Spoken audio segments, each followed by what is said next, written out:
Hey guys, in this video we're going to be checking out the Batman220 5-inch drone from HGLRC. It's the new model from HGLRC.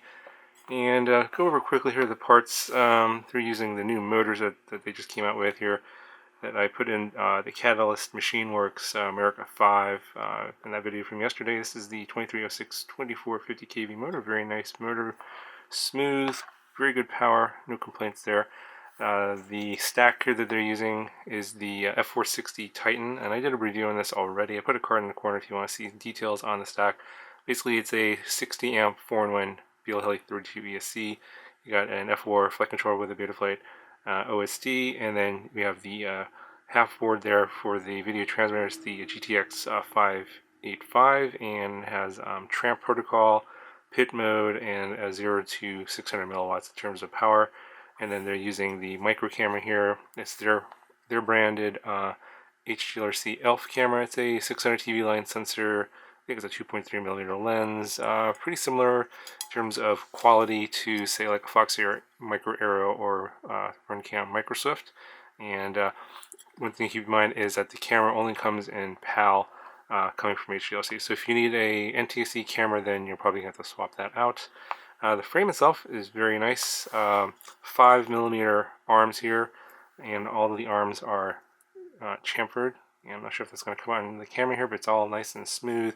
Looks like the frame has been washed. There's no carbon dust. Looks to be fairly strong, and looking at the weave and everything, it looks like it's been cut properly. Slightly stretched X frame here. I'll get you dimensions here in a second. But it's there's a lot of frames like this out there, like the one that the Hawk 5 uses, and a variety of other ones. We have the separated arms, plus you have your sandwich plates here, 2mm each, and then the battery strap goes through here. The battery strap is included, although it's not the best. It's a pretty low quality battery strap, so you probably want to replace that. And then the top plate is also 2mm. You have some M3 standoffs here. Of course, the stack, everything fits in very nicely. This does not come with a receiver. I think it only comes as a plug and play. You get a nice wiring loom that's included.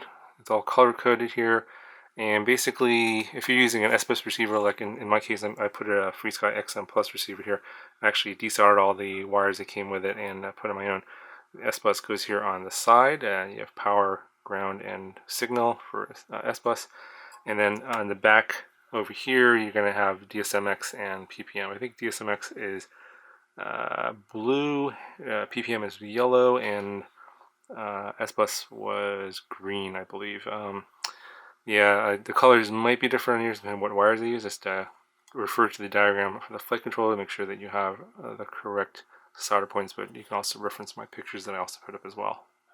In terms of camera protection, you have these two side plates here. Also, I believe they're about 2mm, and you can see that the camera is fairly well protected. So unless you hit something straight on, the camera should survive most crashes. Now, one thing to be aware of is that the way that this was set up in Betaflight, it does come with a tune from the factory. Is that they have the props set up and the motor set up as reversed in Betaflight. So the motors are reversed and the props you need to put on reversed, as you see here. It does come with, I think these are Gemfan 5042 props, and you can see that they're reversed, so keep that in mind. Don't put them on the normal way, otherwise you'll have problems. Of course, this just might be the way mine came, because I have here a sort of an early review sample. You might change it, but double check that. Make sure you check your motor directions in Betaflight with the props off. Just double check that. Be careful that you do that with the props off. Make sure that the motors are going the way you want. If you don't want to have the props going in the reverse direction as you see here, then you'll need to change the motor direction in BL Heli Suite and in the ESC, and then also change your configuration in Betaflight as well. So, but with the way that mine came from the factory, that's the way it was set up with the props reversed. Now, mine also came from the factory here with the whip antenna here, which just connects via an MMCX connector to the video transmitter. They do give you a little MMCX to SMA adapter, which you can use in this hole right here if you want to use that, and then I also include a pagoda antenna if you want to put that on top. You can swap that out. That's included in the kit. But I decided to just fly it as it came from the factory. Okay, so here's some measurements on the frame itself. It comes in at 220 millimeters motor to motor. It's what it's advertised for. The side to side comes in at about 135 millimeters, and the front to back comes in at about 175 millimeters. And the total weight here, without the battery, of course, with props on, comes in at just about 300 grams. So as I mentioned earlier in the video, it did come with a PID tune from the factory, and I just flew it as it came. A couple things to note is they are still using the bi-quad PID controller, not the PT1, and the dynamic filter is off. TPA was set pretty high at 0.5 instead of the default of 0.1, but you can tell that they've actually gone through the trouble of tuning this.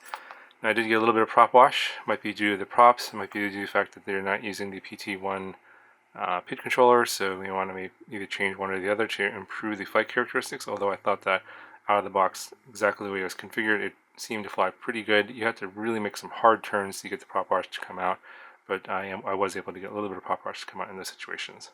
Now I know that the question everyone's going to have is, well, should I get this one or say like the Emax Hawk 5? And I think that's a pretty popular model right now. It looks very similar to this, similar frame design. The motors are different, so basically the differences between this one are going to be price. Obviously, the Hawk 5 with the XM Plus receiver comes in with $250.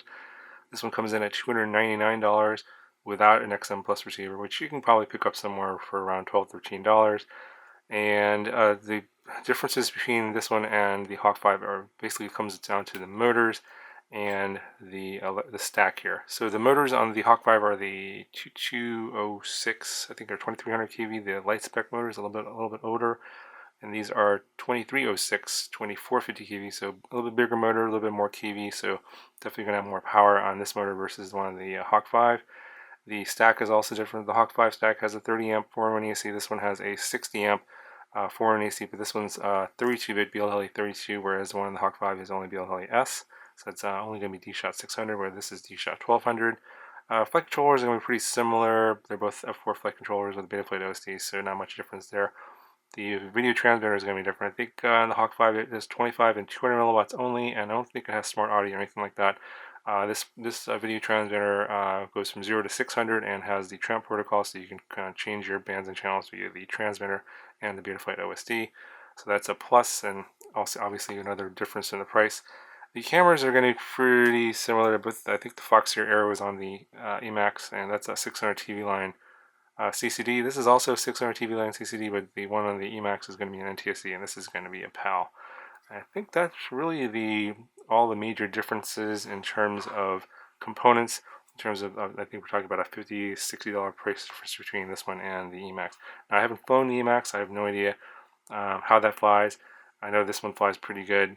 I've also heard stories that the Emax also flies pretty good. So, kind of depends on, if you're willing to pay a little more money for a better ESC, better video transmitter, and better motors. I think that's really what it boils down to between the two models. So I think that if you already have the Emax Hawk 5, you probably don't need to get this model because, it basically just getting a minor upgrade in terms of power and components. But if you're not decided or undecided, you're not sure if you get this one or the Emax Hawk 5, and you kind of want to future-proof yourself, I would say get this one instead of the Hawk 5 because it does have more power, bigger ESCs, a little bit more legroom there, and for the money, I think it's probably going to be worth it. But if you already have the Hawk 5, getting this as a upgrade is probably not really worth the extra, spending the extra $300 unless you can obviously sell the Hawk 5 and go with this one. But that's sort of my recommendation. If you already have the Hawk 5, just stick with that. But if you're undecided, if you want something with more power, then definitely check out this Batman220. I think it's a pretty good value for what you get. Anyways, it's enough of me rambling on about this model. I'll go ahead and show you the flight demo. I'll have some narration during the flight demo as well. Let me know if you have any questions, and I'll talk to you guys in the next one. Okay, so this came with a tune from the factory. It's going to show you what it looks like. It's not a whole lot different from the defaults, but they have a really high value for, I believe it's TPA. And right here, it's 0.5, normally it's 0.1. So that might be something there. It does dampen the PIDs at high throttle values. So I'm gonna just fly it as it came out of the box. See how it goes.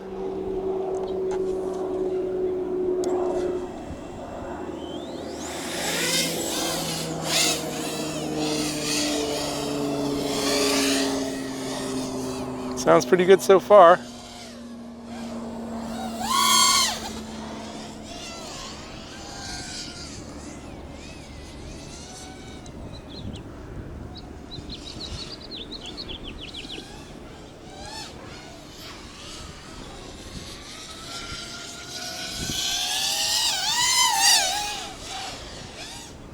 A little bit of prop wash there on that hard turn.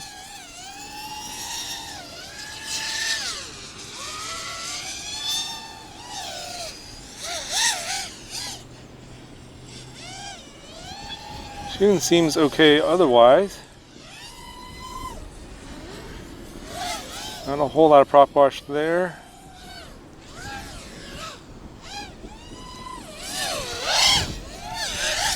Make hard turns, you get that prop wash to come out.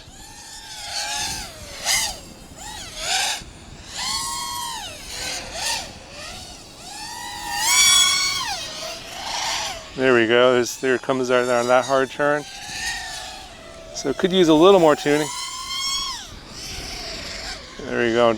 Comes out on the hard turns as you go into your own prop wash.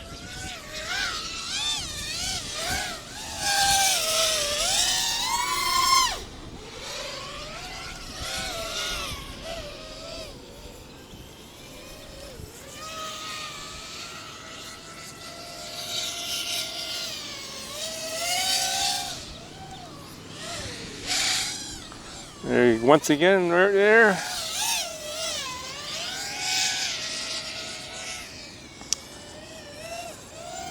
Could just be these props, perhaps. Of the geometry of the frame. Obviously, the tune needs a little adjusting. Probably, I would say, a little more D gain. Maybe a little less P gain. It doesn't seem like they did a whole lot of tuning. Only comes out on very, very hard maneuvers. But otherwise, if I'm just flying it around, it seems to fly real smooth. Interestingly, I'm already at 14.6 at about almost 3 minutes of flight here.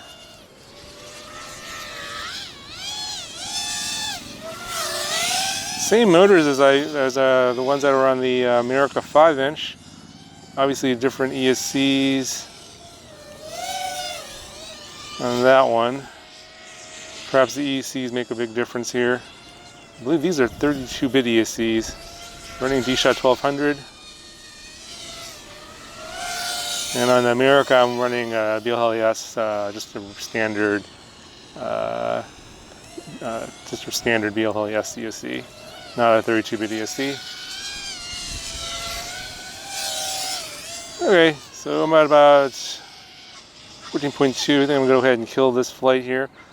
Pretty good overall, I thought, for a first flight and no tuning. This is with the factory tune. They did do a little bit of tuning from the factory, but not a whole lot. We're at 14.6 now. 14.4. Fly around a little bit more. Just cruise it around here. Got a little more battery left. I might want to try those instead of these 50. I think these are 5042 props. I might try the 5149 props that I used on the America instead of these for these motors. I thought that was a pretty good combo, and I didn't have to do any tuning at all. Of course, the ESCs are different, so that might also make a difference as well. Yeah, I'm at 14.6, 14.45. Also got to bring it in and end this flight. If you guys have any questions, let me know. I'll talk to you guys in the next one.